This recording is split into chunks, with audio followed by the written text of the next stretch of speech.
সমস্ত কিছু শেষ হয়ে যায়, এই জায়গাটায় যখন সে হরিনামে মত্ত হয়ে যায়। আমরা হরিনামে মত্ত হতে চাই, আমরা হরিনামের প্রেম বিলাতে চাই। সেই বিলাতে যাওয়ার পরে কিন্তু আজকের এই হরিচাঁদ ঠাকুরের 200 বছর পরে এসে আজকে আমার কাকা একটু আগাতে বলছেন বলে আমি আগাচ্ছি। এই যে মুর্শিদপুরের আমার মিন্টু বললো 47 বছর হরিবাসর, এই 47 বছর হরিবাসর আপনারা করতেছেন, আপনারা ধন্য।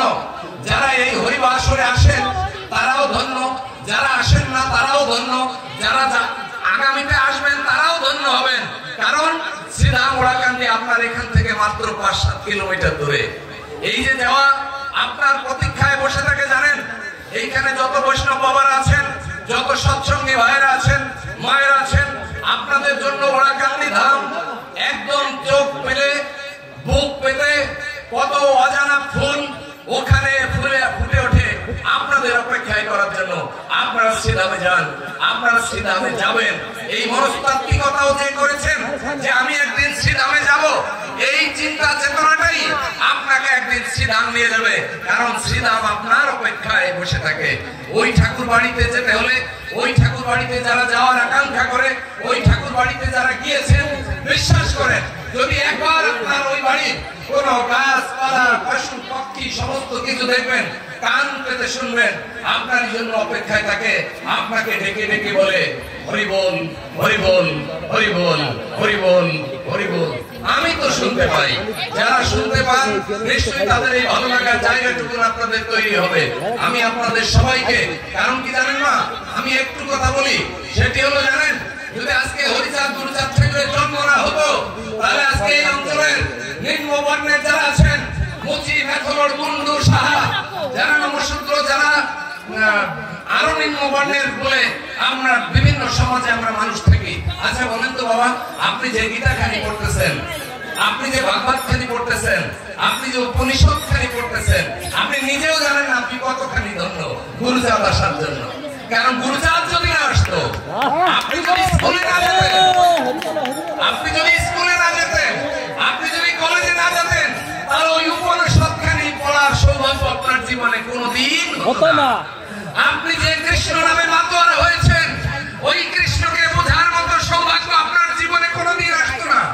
আপনি যে বেদখানি পড়েন, আপনি যে বেদখানি পড়তে চান, আপনি যে মতো ধর্ম দর্শনের প্রতি কটাক্ষ করে কথা বলেন, আপনি নিজেও জানেন না আপনি কতখানি ধন্য। কারণ আপনি ওই গীতা খান স্পর্শ করার অধিকার আপনাকে গুরুচাঁদ ঠাকুর দিয়েছে। আপনি যে ওই মহাভারত খান পড়েন, আপনি যে চোখের জলে ভাসান, আপনি যে প্রেমে আপ্লুত হয়ে যান, আপনার ওই প্রেমও ধন্য, আপনিও ধন্য। কারণ আপনি নমশূদ্রের সন্তান, আপনি শাহর ছেলে, আপনি কুন্ডুর ছেলে, আপনি দাসের ছেলে, আপনার পড়ার অধিকার ছিল না। আমার গুরুচাঁদের কৃপা বলে আপনি পড়েছেন, আপনি গীতা পড়তেছেন, মহাভারত পড়তেছেন, এই জন্য আপনি ধন্য। আপনার জন্য আমার শ্রীধাম অপেক্ষা করে আছে, আপনাকে ডাকে, আয় আয় আয়। কারণ আজকে আমার যে ধর্ম আমাকে শিক্ষা দেয়, আমার পায়ের থেকে আমার জন্ম, ভগবানের পায়ের থেকে বিদুরের জন্ম, যে মতবাদ আমাকে শিক্ষা দেবে আমার উরু থেকে একটি সম্প্রদায়ের জন্য, যে ধর্ম আমাকে শিক্ষা দেবে আমার মাথা থেকে ব্রাহ্মণের জন্য, এটি আজ সভ্য সমাজে প্রশ্নবিদ্ধ হয়ে গেছে। এটি আজ সভ্য সমাজে তারা প্রশ্ন করতে শিখেছে। আজকে যারা সারা পৃথিবীতে হরিনাম প্রচার করতেছেন, আমার ঠাকুরও বলে গেছেন পৃথিবীতে যত আছে নগরাদি গ্রাম সর্বত্র প্রচার হবে মধুর হরিনাম। আজকের সমস্ত জায়গায় আমার হরিনাম যখন প্রচার হবে, এই পৃথিবীর মানুষ যখন হরিনামে আপ্লুত হবে, আপনারা জানেন না তারা প্রশ্ন করতে শিখেছে যে বাবারা আজকে আমি এই পড়ে, এই মহাভারত পড়ে, এই রামায়ণ পড়ে, এই গীতা পড়ে আমি যে জায়গায় প্রশ্ন রেখেছি সেখানে গিয়ে আটকে পড়েছি।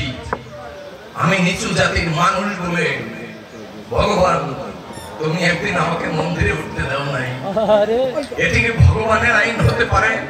এখানে অনেক প্রশ্ন বাবার আছেন, আমি জানি এই অঞ্চলে সৎসঙ্গীদের অনেক পদচারণা, এখানে বড় একটি মন্দির আছে। আমি আপনাদের আকুল আবেদন করে ডাকি, আপনারা আমার কথাগুলো একবার একটু শুনুন, বলুন। আজকে বিদুরকান্তি বিশ্বাস নমশূদ্রের সন্তান বলে আজকে মিন্টু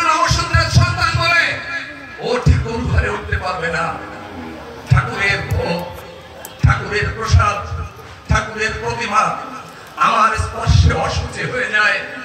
ভগবানকে কোনো কিছু দিয়ে অসুচি করা যায়? এমন অসুচি কি এই পৃথিবীতে আছে?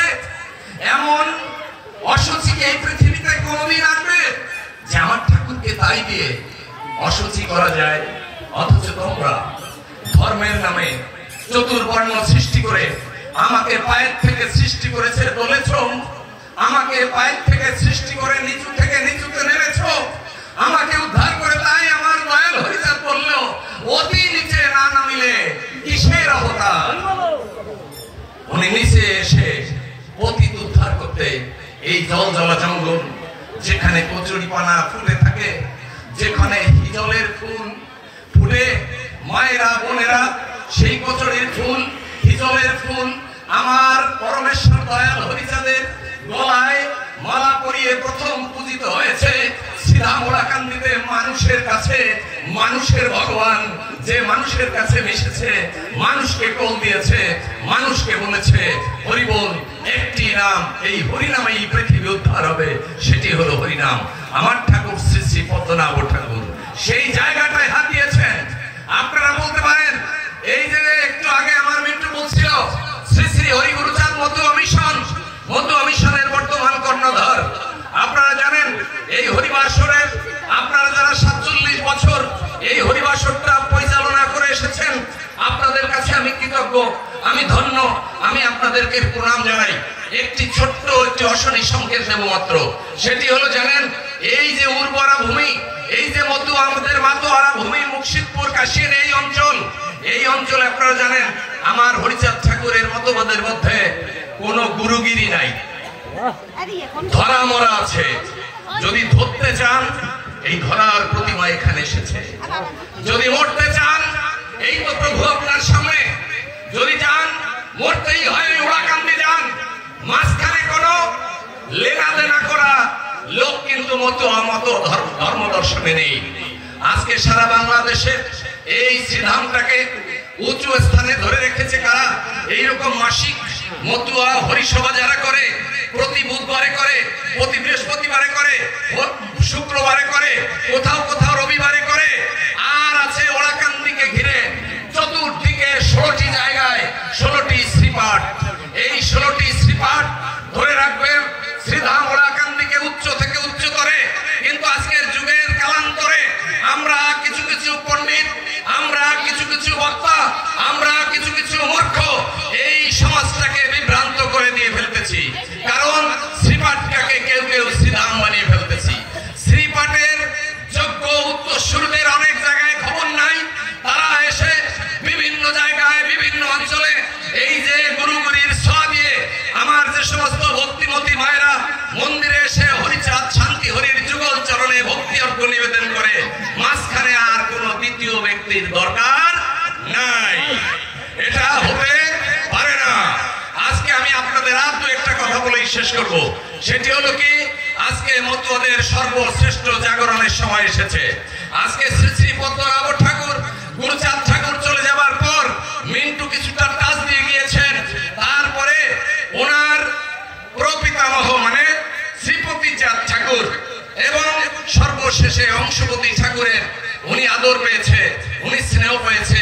সেই স্নেহের সেই আদরের সংগঠনটা নিয়ে শ্রী শ্রী পদ্মনাভ ঠাকুর যখন চলতেছে, এই চলার মাঝখান দিয়েও আমাদের সারা বাংলাদেশের কিছু মানুষ আছে, ওটা গুরুচাঁদ ঠাকুরের আমলেও ছিল, হরিচাঁদ ঠাকুরের আমলেও ছিল। কিরকম? ভগবান শ্রীকৃষ্ণ যখন জন্মায় ওই যে এদের প্রেমে বাধা দেয় কি না জানি, শ্রীকৃষ্ণ আর রাধারে আয়ান ঘোষ। আয়ান ঘোষের জন্ম না হলে রাধা কৃষ্ণের প্রেম যে এত মধুর এটা তো আমরা বুঝতে পারতাম না আয়ান ঘোষ না আসলে। চৈতন্য বালারা না জন্মলে আমার হরিচাঁদ যে পূর্ণ ব্রহ্ম, ওই চৈতন্য বালার দল যদি না আসতো তাহলে আমার হরিচাঁদ পূর্ণ ব্রহ্ম তিনি প্রমাণ করেছিলেন মহোৎসবে গিয়া। এই জন্য চৈতন্য বালারা ছিল বিধায়ী আজ আমার হরিচাঁদ এত মহিমান্বিত হয়েছে। এটি এখনো চলমান। শ্রী শ্রী হরিগর্জক মিশন যখন সারা বাংলাদেশে সারা পৃথিবীতে নেতৃত্ব দিচ্ছে, ঠিক সেই সময়ে এখানে সেখানে ওই শ্রীধামের অনুমতি ছাড়া, ওই শ্রীধামের নেগোসিয়েশন ছাড়া, ওই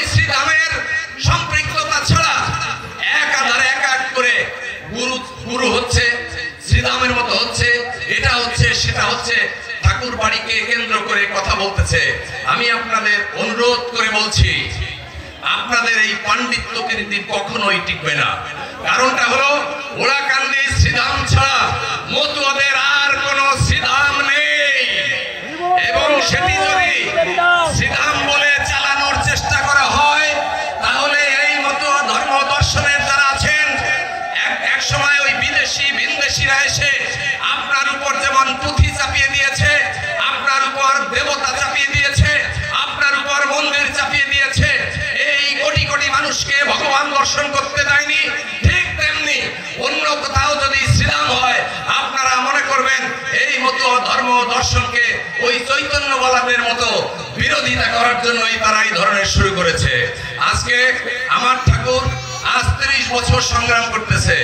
আমার শ্রদ্ধেয় কাকা, আমি আপনাকে বলে যাই, আপনার চাইতে বেশি অজানা এখন যারা ছিলেন, আমাদের শ্রদ্ধেয় কার্তিক ঠাকুর চলে গেছেন, হরপ্রসাদ বাগচি চলে গিয়েছেন, আমাদের হরপ্রসাদ বাবুকে নিজে হাতে তৈরি করেছেন, এইভাবে উনি এত ভালো বক্তব্য দেয়।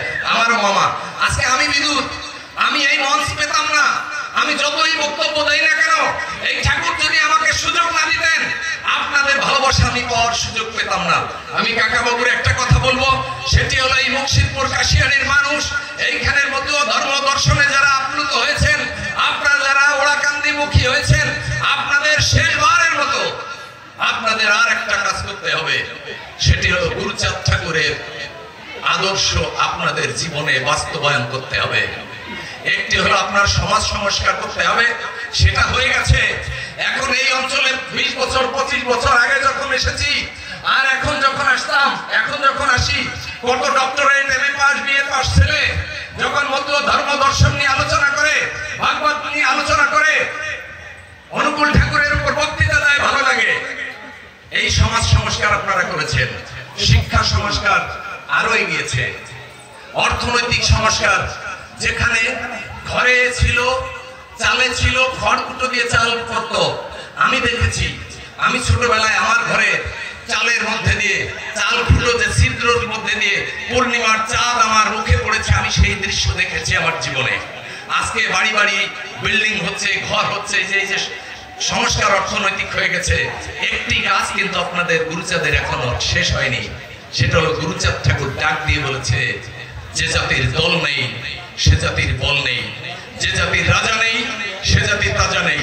আপনি যতই বলেন না কেন, আপনারা যতই বড় বড় কথা বলেন না কেন, এখন সময় এসেছে, একটি মাত্র পথ আমাদের সামনে খোলা।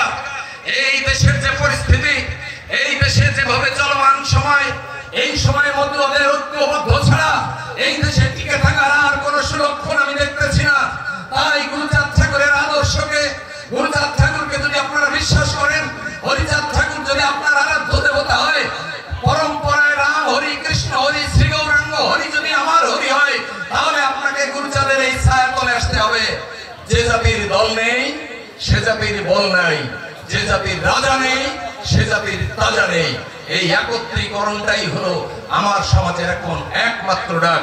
সেই ডাক দিয়ে আমি আপনাদের অনেক সময় বক্তব্যের সময় নিয়েছি, আপনারা বিশেষ করে ঠাকুর ঠাকুরানীর কথা না শুনে যাবেন না, কারণ একদিন 2 ঘন্টা পরে প্রসাদ খেলে কিছু যায় আসে না রে বাবা।